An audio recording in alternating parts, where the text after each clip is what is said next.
Hello and welcome to Walk the Talk. I am Shekhar Gupta in the heart of what's always been not just corporate Bombay but corporate India, and my guest this week, somebody who manages your fortunes in good times and bad times, but whose face you usually see in the media during bad times, Mr. Bhave, Chairman of SEBI. Hi, Welcome to Walk the Talk. Thank you.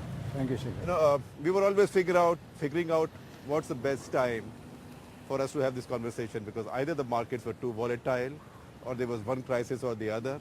So we thought when there seems to be one respite of maybe 3 days when there's no crisis, let's have this conversation. Yeah. Thank you. Thank you for having me.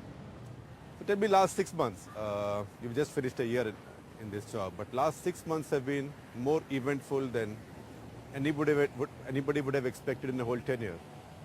Yeah, especially in September, on September 15th, when Lehman was allowed to go bankrupt. After that, we had quite a crisis.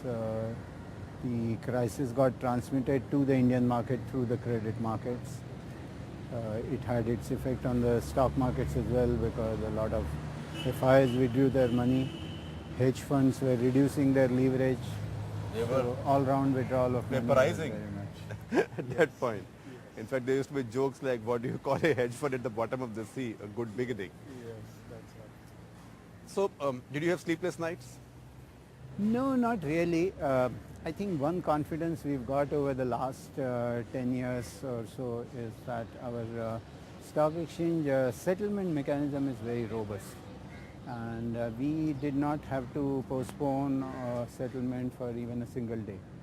So since the pay-in and payout was happening on time without any difficulty, people had that confidence that this market can take the ups and downs in its stride.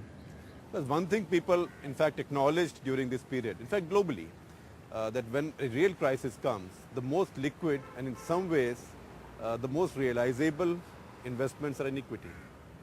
That is true. In fact, what this crisis has taught us is that you didn't have a problem in any of the exchange traded instruments.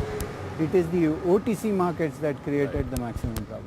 But somehow, this crisis looked so grave was that we did not anticipate the global credit crisis transmitting itself to India so quickly. Yes, that is right. Because probably we had underestimated the linkages that the corporate India has built over a period of time through our imports, exports, and the dependence of the corporates on the credit markets abroad. So that was a key issue. Right. So take us back to those days of crisis management. As you know, 15th September was when Lehman went bankrupt.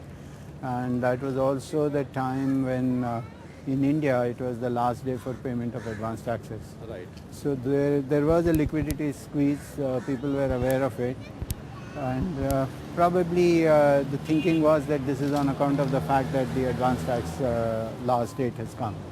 It took a little while for us to realize that it's a bit like somebody has fever and thinks I have normal viral flu. Yes. And doesn't carry out it.